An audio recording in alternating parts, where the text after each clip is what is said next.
Kami ngayon ay kukuha muna ng stock ng feeds.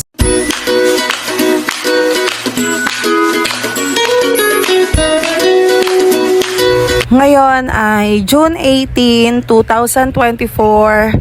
Today is Tuesday. Pero ang kaganapang ito ay noong May 29, 2024. Umuwi si Joben galing taniman at ngayon nga ay kukuha kami ng feeds. Pero bago ang lahat, kami muna ay magkakape. Papasok na kami ng kapihan at fast forward, andito na kami ngayon sa kuhaan ng feeds. Ang dami ko na palang videos sa phone ko na hindi ko pa na-upload. Hindi natuloy sequence ang petsa ng pag-upload ko dahil nauna ko ngang ma-post yung kaganapan noong kami ay may okasyon.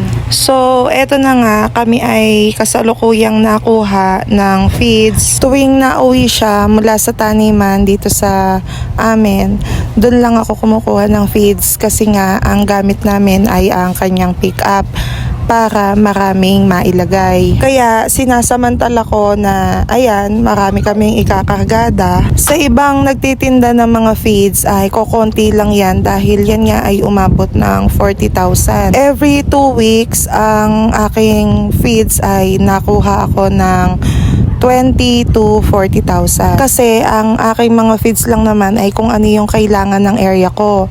Usually, cat food at dog food yung pangangailangan nila. Isa pa ay ang mahal ng puhunan dahil sa isang sako umaabot ito ng 1,600. Meron namang pumapalo ng nasa 3,000. Bukod pa yon, may puppy, may adult, may cat, may kitten. So, eto na nga, nakauwi na kami at naisaayos na rin namin yung aming mga pinamiling feeds. So, bye muna. Next time uli.